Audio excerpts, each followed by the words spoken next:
तो दोस्तों ये वीडियो बहुत ही इम्पॉर्टेंट वीडियो होने वाला है। इस वीडियो में हम 4 इम्पॉर्टेंट स्टॉक्स को कवर करने वाले हैं एंड उनसे जुड़ी हुई कुछ बड़ी अपडेट्स भी आपके साथ साझा करूंगा। आगे की रणनीति भी हम यहाँ पर डिस्कस करने वाले हैं। टेक्निकल चार्ट पे अब क्या बाइंग लेवल हो सकते हैं, क्या हमको बाइंग करनी भी है या नहीं करनी, तो वो भी हम यहाँ पर with reason with rational discuss करेंगे। तो वीडियो को आप पूरा ज़रूर देखिएगा। तो सबसे पहले हम यहाँ पर बात करते हैं one and only Rajratan global wire के बारे में। और आज के दिन देखिए राजरत्न ग्लोबल वायर के स्टॉक में है करीब 6.25% के आसपास की गजब की तेजी।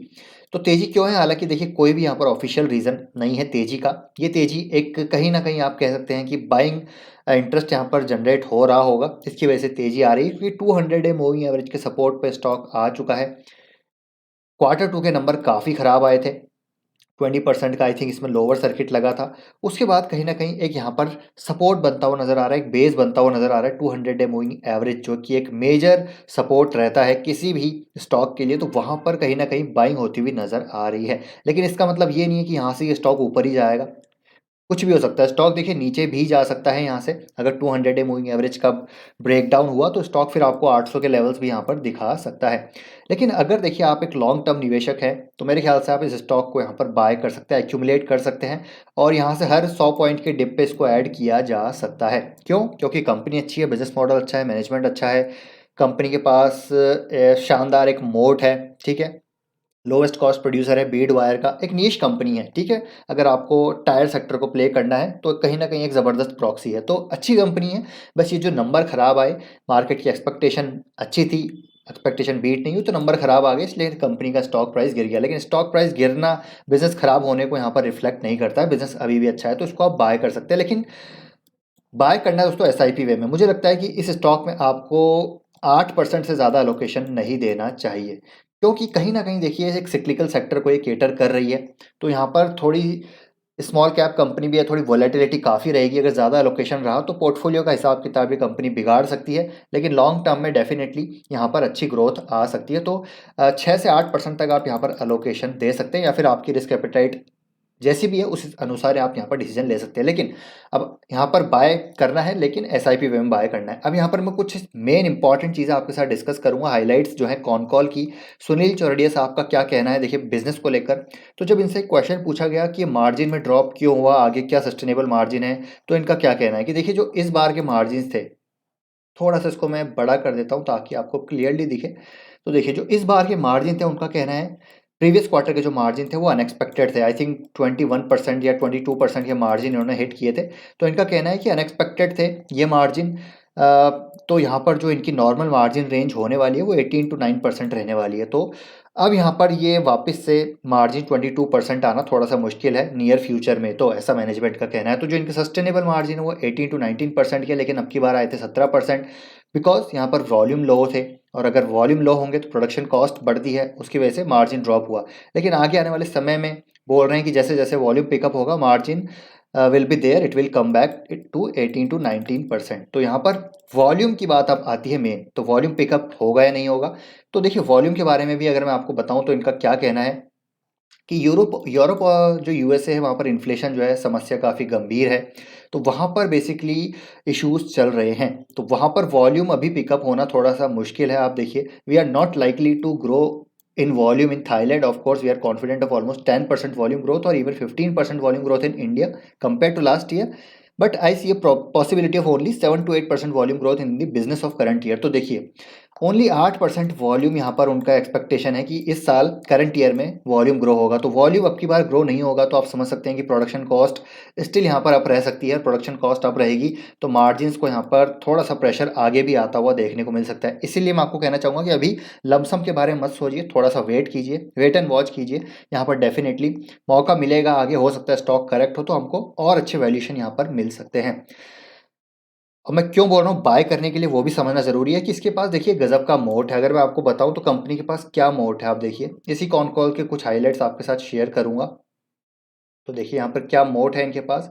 तो इनका कहना है कि देखिए इनसे क्वेश्चन पूछा गया कि क्लाइंट कॉन्सेंट्रेशन है आपका 40% जो रेवेन्यू आपका टॉप 3-4 क्लाइंट से ही आ रहा है। तो इनका क्या कहना था, इनका कहना है कि no, that is a business, that is the business, the tyre business is concentrated around 60 to 70% between first 4 companies in India, and the concentration reflects in our supplies of bead wire to them. There is nothing we can do about it. If you combine the capacity of MRF, Apollo, CEAT, JK, BKT, these 5 customers put together produce more than 70% tires in India, and that is how we supply bead wire to them. It is not going to change that soon. तो आप समझ सकते हैं कि ये गजब का मोट है। ये 4-5 कंपनी ही 70% टायर प्रोड्यूस कर रहे हैं इंडिया के लिए, और इन सभी को ये सप्लाई कर रहे हैं। तो ये इसके पास एक ज़बरदस्त मोट है, और ये चेंज होने वाला नहीं है इन नियर फ्यूचर। तो एक ये जो है चीज़ काफ़ी अच्छी नज़र आती है। और मैनेजमेंट का एक चीज़ और कहना है, वो भी बताना चाहूँगा। तो देखिए, उनका कहना है कि करीब 1800 करोड़ रेवेन्यू ये टच करेंगे अगले 3 से 4 सालों में। अभी आई थिंक 900 करोड़ का रेवेन्यू है ये FY22 में, और यहाँ से डबल हो जाएगा रेवेन्यू 3 से 4 सालों में। मतलब 20 से 25% ग्रोथ यहाँ पर टॉप लाइन में एक्सपेक्टेड है आने वाले समय में, बिकॉज कैपेसिटी काफ़ी ये लगा रहे हैं। चेन्नई का प्लांट इनका जो है जो है कमेंस होता हुआ नज़र आएगा। थाईलैंड की कैपेसिटी कमेंस होती हुई नज़र आएगी। तो ये सारी चीज़ें हैं जो कि यहाँ पर पॉजिटिव हैं और नेगेटिव हैं फॉर नियर टर्म। तो देखिए, शॉर्ट टर्म में डेफिनेटली नेगेटिव हैं, लेकिन लॉन्ग टर्म में काफ़ी सारे पॉजिटिव्स हैं बिजनेस को लेकर। तो आप इसीलिए इस कंपनी में निवेश कर सकते हैं। गिरावट पे यहाँ पर डिप पे ऐड कर सकते हैं, कोई प्रॉब्लम यहाँ पर नहीं नज़र आती। हालांकि देखिए, कंपटीशन भी क्रिएट हो रहा है इनका, थोड़ा सा एक न्यूज़ में पढ़ रहा था, चलिए वो भी आपके साथ शेयर कर देता हूँ। तो देखिए, यहाँ पर एक चाइना की कंपनी है, करीब 200 मिलियन यूरो यहाँ पर वो इन्वेस्टमेंट कर रहे हैं थाईलैंड में टायर कॉर्ड फैक्ट्री का। तो थाईलैंड में इनका एक कंपटीशन यहाँ पर आने वाला है, जहाँ पर करीब 2 लाख टन स्टील कॉर्ड ये एनुअल प्रोड्यूस करने वाले हैं। तो आप देखिए कि थाईलैंड में 60,000 टन की कैपेसिटी है राजरतन ग्लोबल वायर की, लेकिन इनकी आने वाली 2 लाख टन की। तो आप समझ सकते हैं कि थोड़ा कंपटीशन भी आ रहा है, तो इसको थोड़ा ट्रैक करना पड़ेगा। आगे आपके साथ इसको मैं और रिव्यू करता रहूँगा, लेकिन at this point of time stock को बाय किया जा सकता है इस लेवल पे। बहुत ज़्यादा हैवी बाइंग नहीं करनी है, वेट एंड वॉच कीजिए। Q3 और Q4 काफ़ी ज़्यादा इंपॉर्टेंट है, तो देखना पड़ेगा वॉल्यूम पिकअप होते हैं या नहीं। हालांकि यहाँ पर डेफिनेटली रियलाइजेशंस हाई थे, लेकिन अभी इन्वेंट्री जो लॉसेस है मुझे लगता है हो चुका है। यहाँ से कॉस्ट जो है पास ऑन होती हुई नज़र आएगी। और एक अच्छी चीज़ है कि यहाँ पर लो इन्वेंट्री होने की वजह से इनको यहाँ पर फ़ायदा हो सकता है आगे आने वाले समय में, जो कि अभी नुकसान कर रही थी, आगे आने वाले समय में कुछ क्वार्टर्स में वो पॉजिटिव होती हुई नज़र आएगी। तो ये होगी पहली कंपनी। दूसरी कंपनी जिसके बारे में बात करेंगे वो है दोस्तों प्रिंस पाइप। प्रिंस पाइप के स्टॉक में भी आज आप देखिए तो अच्छी तेज़ी है, करीब 4-5% के आसपास, 4% के आसपास की तेज़ी देखने को मिल रही है।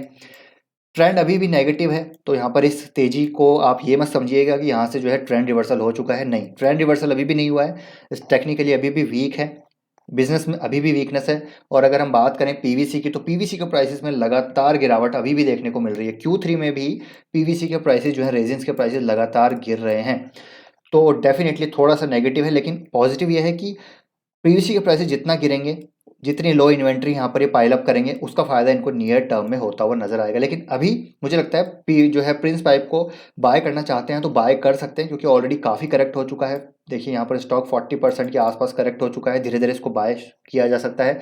लेकिन अगर आपको बाय करना है तो मुझे लगता है एक बार Q2 का वेट कीजिए। Q2 में नंबर खराब आ सकते हैं, उसके पीछे रीज़न है कि अभी हमने देखा सुप्रीम इंडस्ट्री के भी नंबर आए, बहुत ख़राब नंबर आए। फिनोलेक्स इंडस्ट्रीज़ के बहुत ख़राब नंबर आए, नेगेटिव एबिटा पोस्ट किया कंपनी ने। सुप्रीम इंडस्ट्री ने all time low margin post किए हैं 7% के। तो यहाँ पर समस्याएं तो भयंकर हैं, जो कि प्रिंस पाइप और एस्टर पाइप को फेस करनी पड़ सकती है। तो मुझे लगता है एक बार Q2 का वेट कीजिए, उसके बाद आप बाय कर सकते हैं। लेकिन यहाँ पर बॉटम बनने के भी पूरे पूरे आसार हैं। उसके पीछे रीज़न क्या है मैं आपको बताना चाहूँगा। तो ये देखिए, फिनोलेक्स इंडस्ट्रीज़ की जो है कॉन कॉल है आपकी बार की, उसमें कुछ यहाँ पर जो है अच्छी चीज़ें नज़र आ रही जो मैनेजमेंट ने यहाँ पर बताई। और सुप्रीम के मैनेजमेंट ने भी यहाँ पर जो कॉन कॉल सुन रहा था, उन्होंने भी ये चीज़ मेंशन की है। वो ये है कि पीवीसी जो रेजिन्स के प्राइसेस लगातार गिर रहे हैं, ठीक है, Q2 में भी गिरे और Q3 में भी अब यहाँ पर जो है हमको चीज़ें देखने को मिल सकती है। देखिए, we will see this variation, even Q3 will have some spill over impact of inventory losses. तो Q3 में भी जो है इन्वेंट्री लॉसेस हो सकता है। लेकिन इनका क्या कहना है, इनका कहना है कि डेफिनेटली कि यहाँ पर ये हो सकता है कि बॉटम हमको देखने को मिले, because PVC pricing further falling even in October, is this last thing done with और कुड ऑल्सो भी क्वेश्चन पूछा गया इनसे, similar situation because it is still higher than pre covid level. So let's say it goes to 70 और I think अभी $80 पर KG पे ये आ चुका है, जो कि और गिरा है। Are we seeing more markdown next quarter as well. तो major part of it is done within Q2, some effect will be there in Q3। Which has fallen and there is an expectation of further correction probably in next 2 weeks. तो ये कहना है इनका कि Q3 यहाँ पर basically हो सकता है कि सम इफेक्ट आए Q3 में भी, लेकिन उसके बाद यहाँ पर कोई ज़्यादा इशू नहीं आना चाहिए। एक यहाँ पर बेस बन जाना चाहिए, उसके बाद यहाँ पर इनको इन्वेंट्री जो लॉसेज हुए हैं वो इन्वेंट्री गेन भी हो सकते हैं। तो ये फिनोलेक्स इंडस्ट्रीज़ की कॉन कॉल में पॉजिटिव चीज़ें देखने को मिली है कि यहाँ पर Q3 मोस्टली आप मान सकते हैं कि बॉटम बन चुका होगा, और सुप्रीम के मैनेजमेंट ने भी बोला है कि Q3 में मोस्टली Q2 और Q3 यहाँ पर बॉटम बन जाएगा। उसके बाद यहाँ पर वापस से डिमांड पिकअप होती हुई नज़र आएगी, बिकॉज जो प्राइसेस है वो काफ़ी गिर चुके हैं, और अगर प्राइसेस गिरे हैं तो डिमांड पिकअप होती हुई नज़र आ सकती है, जिनका फ़ायदा इनको हो सकता है मार्जिन एक्सपेंशन में। तो again Prince pipe, astral pipe यहाँ पर अच्छे नज़र आ रहे हैं। यहाँ से आप धीरे धीरे दोनों को बाय करना शुरू कर सकते हैं, लेकिन एक बार अगर Q2 का वेट करें तो मेरे ख्याल से बेहतर रहेगा। थोड़ी बहुत क्वांटिटी यहाँ पर उठा सकते हैं। Q2 में अगर स्टॉक और गिरता है तो वहाँ पर आप और ऐड ऑन कर सकते हैं, लेकिन हाँ लॉन्ग टर्म के लिए अच्छी कंपनी, कोई यहाँ पर प्रेशर की बात नहीं है। अब यहाँ पर बात करते हैं दोस्तों सोना कॉमस्टार के बारे में। सोना कॉमस्टार के स्टॉक में ऑलरेडी बहुत गिरावट हो चुकी है, काफ़ी स्टॉक गिर चुका है, 45% स्टॉक गिर चुका है। नंबर की बात करें Q2 के नंबर यहाँ पर डिसेंट थे, देखिए उसमें कोई शक नहीं है, नंबर डिसेंट थे। कंपनी ने यहाँ पर अपने मार्जिन्स को मेंटेन किया, जो कि बहुत पॉजिटिव चीज़ है, क्योंकि इंडस्ट्री जो है काफ़ी प्रेशर के साथ गुजर रही है, काफ़ी ज़्यादा हेडविंड्स हैं, मैक्रो हेडविंड्स हैं। उसके बावजूद यहाँ पर पॉजिटिव मार्जिन्स यहाँ पर पोस्ट करना, यहाँ पर कंपनी दर्शाता है कि किस प्रकार का इनके पास एक आप कह सकते हैं कि एडवांटेज है, कॉम्पिटिटिव एडवांटेज है। बिजनेस यहाँ पर बहुत इनका मजबूत नज़र आता है कि इंडस्ट्री से ज़्यादा हमेशा ही ग्रो करते हैं। लेकिन जिस प्रकार की वैल्यूएशन है, आप ये भी समझिए कि वैल्यूएशन बहुत ज़्यादा दे रखे हैं मार्केट ने इसको, तो यहाँ पर थोड़ी सी भी निराशा होगी, कुछ यहाँ पर इश्यूज रहेंगे तो स्टॉक पे फिर हमको तेज़ी देखने को नहीं मिलेगी। और यही मैंने आपके साथ कहा था कि जिस प्रकार के वैल्यूएशन है, हो सकता है हमको तेज़ी देखने को ना मिले, तो तेज़ी आई नहीं है। लेकिन अगर वैल्यूएशन इसके ठीक ठाक होते और जिस प्रकार के नंबर दिए हैं तो ये स्टॉक भाग जाता, लेकिन ऐसा नहीं हुआ जैसे कि हमने एक्सपेक्ट भी किया था। तो यहाँ से देखिए स्टॉक अगर और अगर ये वाला लेवल तोड़ा इसने, 460 का लेवल इसने ब्रेक डाउन दिया, तो इसमें फिर और हैवी गिरावट आ सकती है। लेकिन मैं कहना चाहूँगा देखिए जिस प्रकार का ये कंपनी है, जिस प्रकार का बिजनेस है, मेरे ख्याल से काफ़ी ज़बरदस्त बिज़नेस है ये। इसको आप ज़रूर यहाँ पर एक्यूमुलेट करना शुरू कर सकते हैं इस लेवल से। इसको भी आप बहुत ज़्यादा लोकेशन मत दीजिएगा, क्योंकि मार्जिन ऑफ सेफ्टी नहीं है। 80 के पी पे स्टॉक ट्रेड कर रहा है, तो यहाँ पर मार्जिन ऑफ सेफ्टी नहीं है। तो इसलिए धीरे धीरे आप बाय कीजिए, एक्यूमुलेट कीजिए। ऐसा नहीं है कि आपने यहाँ पर लमसम ठोक दिया, 45% करेक्शन हो गया, इसका मतलब ये नहीं है कि यहाँ पर हमको मार्जिन ऑफ सेफ्टी मिल गई। लेकिन हाँ डेफिनेटली इस लेवल से इसको बाय करना शुरू किया जा सकता है।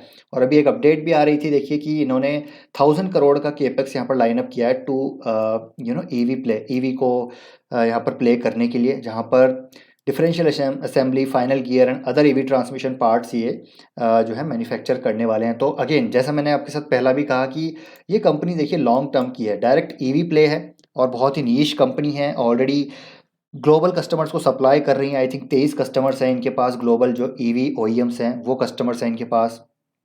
शॉर्ट टर्म इश्यूज ज़रूर है, जो कमोडिटी प्राइसेस हैं अगर वो नीचे नहीं आए तो हो सकता है इशू रहे।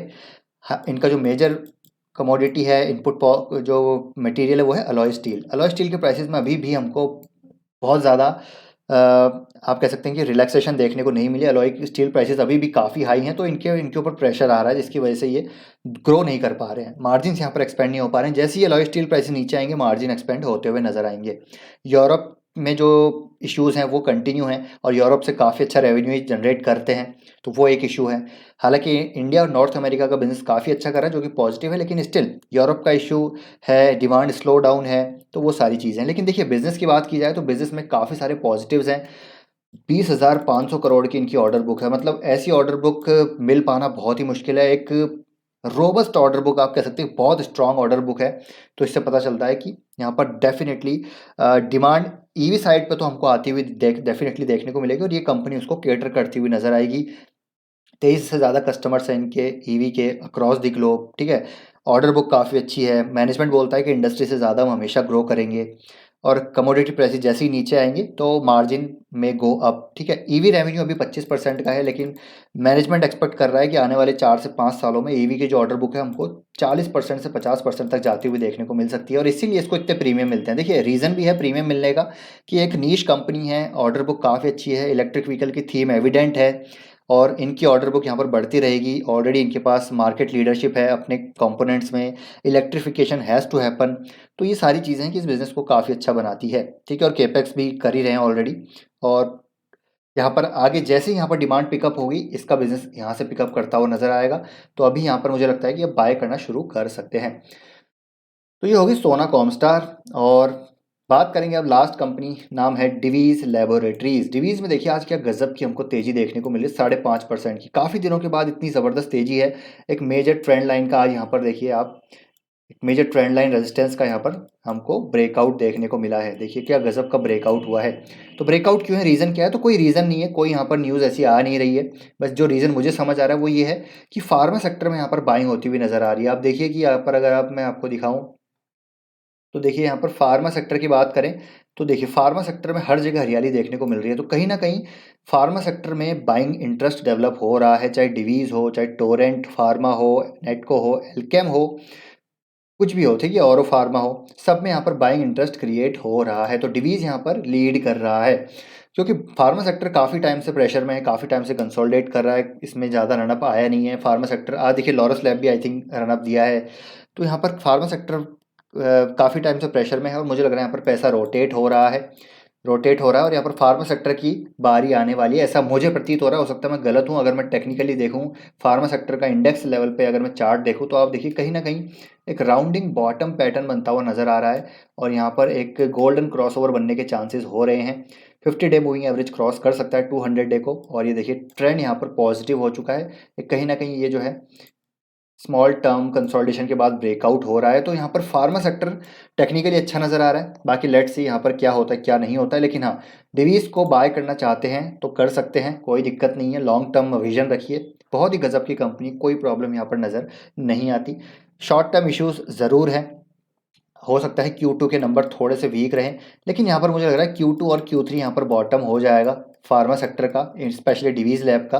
तो यहाँ पर आप बाय कर सकते हैं। एलोकेशन का ध्यान रखिएगा, बहुत ज़्यादा एलोकेशन ना दीजिएगा, क्योंकि अगर स्टॉक गिरा तो फिर पोर्टफोलियो की हालत ख़राब हो जाएगी। पोर्टफोलियो जो है हमारा, उसका बैलेंस ख़राब हो जाएगा। तो इसलिए डिवीज़ लैब को तो डेफिनेटली कोर पोर्टफोलियो स्टॉक है, इसमें कोई शक ही नहीं है कि डिवीज़ लैब को यहाँ पर बाय नहीं करना चाहिए। इतनी करेक्शन के बाद तो ज़रूर बाय करना चाहिए। मैनेजमेंट अच्छा है, सब कुछ अच्छा है, सब सब चीज़ अच्छी है।